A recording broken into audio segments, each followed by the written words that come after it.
Welcome back to Razmavsar TV. I'm really happy to introduce Devon to you from Canada.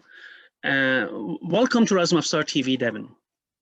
Oh, great to be here. Thanks for having me. Okay, Devon is an experienced martial artist, and he's going to introduce himself to you. First of all, Devon, could you tell us about yourself, what you do, about your martial arts school? Could you please tell us, our viewers, about yourself a bit? Sure.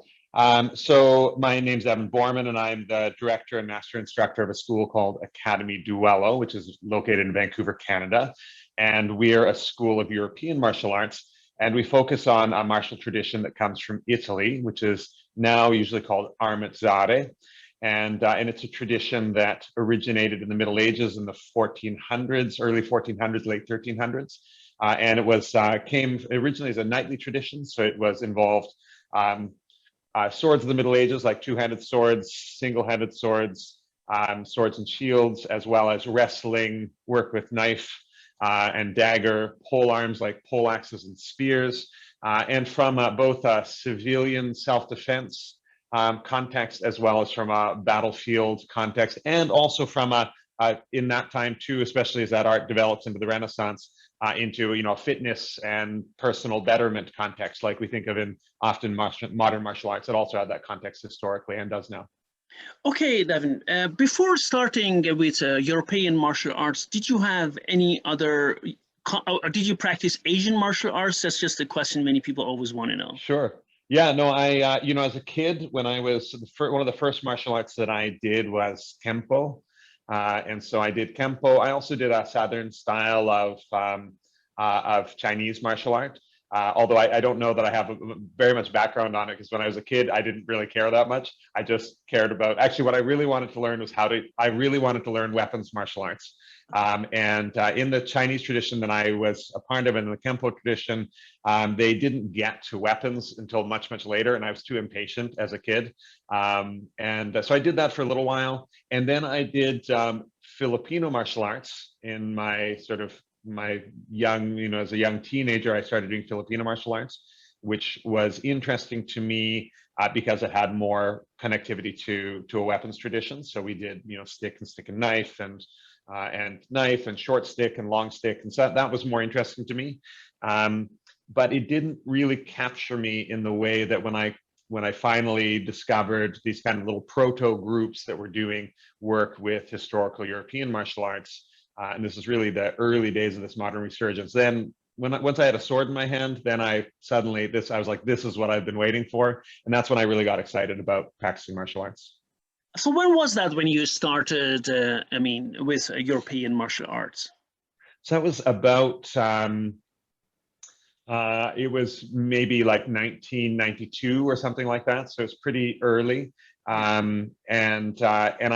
It was through, in North America in particular, a lot of European martial arts was being done by kind of a hodgepodge of people, everything from stage combat people who were interested in doing sword fighting for movies, to people doing wanting to do it for reenactment, so going out to Renaissance fairs but wanting to do sword fighting as part of that, to people who are just enthusiastic martial arts practitioners. And one of the first places that I was doing it was like an underground parking lot in somebody's apartment building, and it was, again, this kind of hodgepodge of those different people. There was a few people there who were from the film industry, who were fight masters. There were people there who were reenactors. There were people who were just hobbyists. People who were fencers, modern fencers, but that had wanted to connect with the historical art that came before fencing. So it's just a real big conglomerate of these different types of people. And for me as a young guy, that was super exciting. I was really happy to be, I just that I had a sword in my hand is what excited me about it. And from there, my interest in the broader martial arts of it, my interest in the historical research side of it, and kind of really touching the authentic martial tradition kind of grew. But that's not where it started. I was just excited to have a sword in my hand, excited to learn how to use it, excited how to fight with it. There was kind of, out of that, started to build a little bit of a competition scene. So I started traveling literally all over the world, to try to learn and practice as much as I could with all of these little groups that were in all these pockets in different places that were gradually growing. Okay, and then you mentioned Italian martial arts based on Italian manuscript and all these things. Why Italian? Why not German? Right, yeah, and so for those who are in the know in the historical European martial arts space, know that there's certainly the kind of two primary, especially in the medieval side, are the Italian and German schools. You know, when I started, part of it I think just has to do with what I was exposed to and what I had access to initially. And so, you know, in my little group, there was a gentleman there who was a fight master from the film industry, and he was also a talented multidisciplinary martial artist. And he had gone to Europe and had gotten access in a few different museums, with the Tower being one of them. And he got access to a bunch of original manuscripts, and many of the ones that were accessible there were the Italian ones. And so he then got microfilm copies of them. So this is, you know, we didn't have PDFs. We had microfilm copies. We had like a plotter printed version of Achille Marozzo with tiny little images.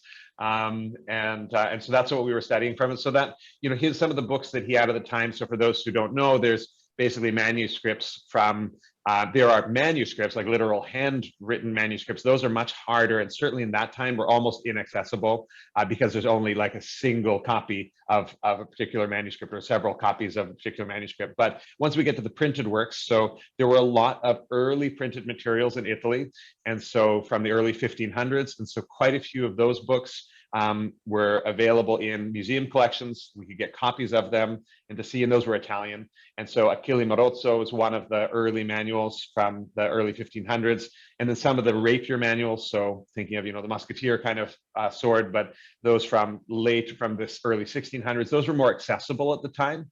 And even some of the early researchers, one of the first people that was historical masters that was getting studied extensively was Fiore di Liberi, who was an Italian knight from the early 1400s. And so I was just exposed to those ideas and those teachings much earlier. So of course, you know, you get interested, you get involved. I also started learning. I was fluent in French and English, and you know, with French background, you can start to understand other Romance languages. So that made the texts accessible to me in their original language. So I spent time starting to learn to read Italian, and that again, even though, you know, English and German have some similarities, I didn't have a connection to the German language in quite the same way.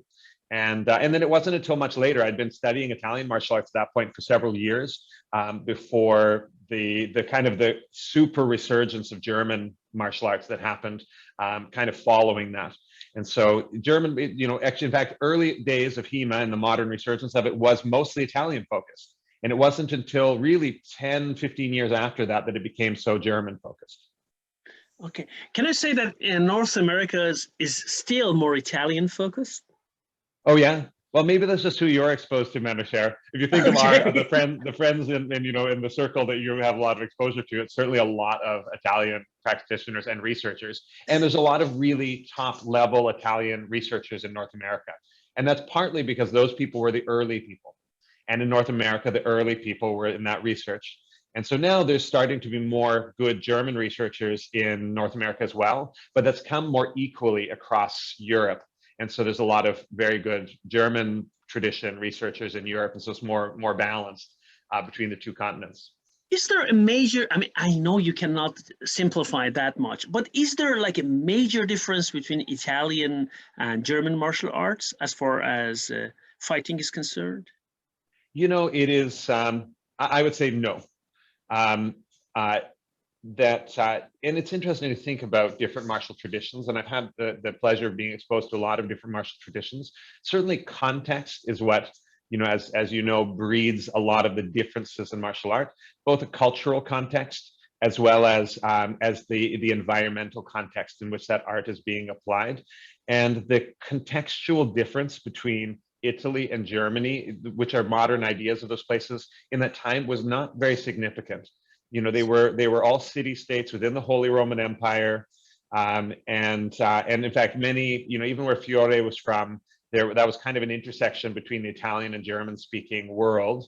And so the context of those arts is very similar. And so, of course, different teachers had different tactical approaches that they would take. But, you know, the armor that they were fighting against, the environments that they were fighting in, whether that be, you know, the types of battlefield situations or self-defense situations, the cities that they were fighting in, the dueling environment for dueling they were in was the same. And so it just makes sense that the arts would have many more similarities than they would differences, and in a significant way. Okay. And there are also Spanish manuscripts, right? Like Destreza. They come later, correct, Devon? We have the Destreza tradition is develops more in the 1500s, certainly influenced by the Italians as well. So there's some cited influence there in the Italians. You know, Italy was a real center of printing initially, and of dissemination of a lot of different types of knowledge. And so it's just part of that also is that a lot of fencing and martial arts knowledge comes from Italy out to the rest of Europe as well. But there's definitely a very distinct tradition that forms in Spain. And it actually, in some ways, as we get into that time, I would say that the Spanish tradition tends to look more distinct than the Italian and German traditions do to one another. Although, again, the principles that they're applying, very similar. The context they're applying them in, again, very similar. And so you end up, to me, I think, you know, maybe to an outside observer who might just be looking at the postures that the people initially take, might say, oh, wow, those are very different from one another. But once you're inside the fighting, the tactical choices we're making, how we're responding with weapons, they tend to be more similar than different. What about, I mean, I always wondered, what about English? I mean, England, did they have any tradition of manuscripts? Yeah, so there are a few different, there's a couple early, sort of late medieval, rather, English manuscripts. And there are also, there are some, as we get into more the Renaissance and dueling era, there are some English manuscripts. The earlier ones, one of the challenges is that they use a lot of jargon and without a lot of description. So high levels of jargon, not a lot of description, and no pictures. And one thing that supports us in both the German and Italian world is even for manuals that don't have a lot of images, we have contemporary works that are using the same jargon and provide images. And so we can then start to make an argument and do some conjecture to say, okay, this manual that may not have any words, I have all of this information from these contemporary sources that can give me some inference to what they might be talking about. And whereas these English works don't have this, there's so much room for interpretation, it makes it more difficult to determine what's going on in those manuals. Okay, let me just go, because, you know, there are many people who, before doing this interview, always ask me questions. So I'm going to ask you this. Are there any Portuguese manuscripts in Portuguese language? Yes, and I'm not an expert in the Portuguese area, but Figueiredo is a master who has a manual that I believe is in Portuguese. He's certainly from Portugal. And I know that there are at least a couple others. And again, this is more Renaissance era, so 1500s and 1600s. So we have Portuguese texts.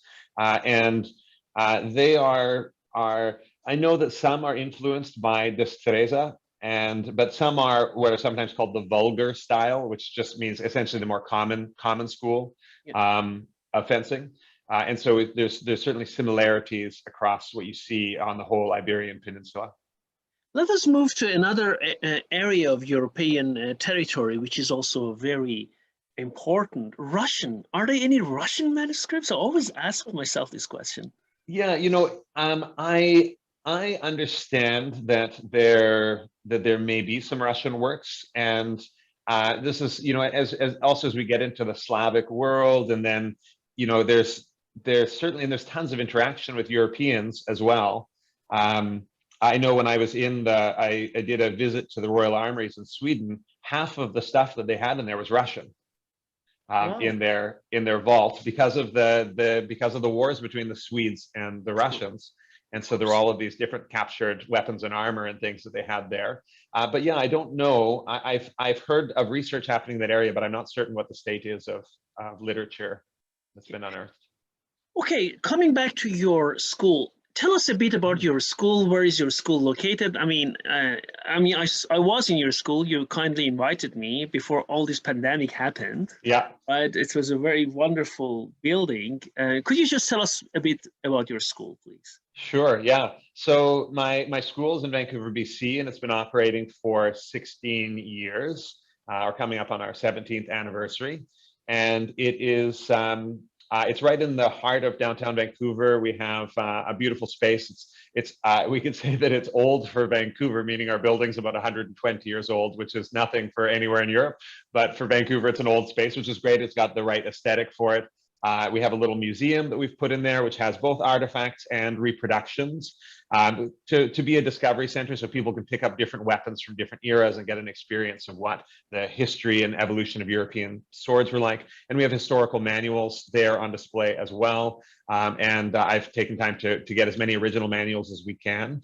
And then our school teaches it's a very rigorous and thorough martial arts program that starts from beginners and then develops people through levels in a curriculum that starts from foundational principles of use of individual weapons. We start people with either they can enter into the school studying the rapier, so the longer dueling sword, or the two-handed longsword, and wrestling. So everybody learns actually rapier and wrestling, or longsword and wrestling, which I'm sure you would approve of, being a wrestler. And part of that is I want people to, at the outset, to both kind of be working the martial art from these two extremes, from this distance approach. So they're learning how to connect their bodies through a tool and perceive their opponent from far away. And then I find there's so much body mechanics and kind of self-discovery that happens through wrestling. And there's a much greater sense of feeling of your opponent when you're in physical contact with them. And so I find that by having people kind of work in these two extremes, they tend to get in touch with their bodies a lot more. And they also tend to understand, start to develop their perception of combat more thoroughly when they're kind of working from those two places, as opposed to just doing weapons or just doing wrestling. I mean, this is a wonderful concept you have, and I realized when we talked about it in Canada, unfortunately, many HEMA, if I want to call them HEMA school, European martial arts schools here in Europe, most of them do not concentrate or do not teach wrestling. And the arguments they have is, as they tell me, people come to historical fencing because they don't want to be touched. Right. And I, and I always ask myself, I mean, I don't know a single nation, as we talked about it, as far as fighting is concerned, who did not have a form of wrestling. Please show me one, right? All of them had. So it's a kind of pity. You cannot just, I mean, in Europe, in North America is wonderful because every school I was invited to, they also teach wrestling. But in Europe, I mean, I'm talking about Western Europe, also Eastern Europe was the same when I was there. They are very or only weapon-based.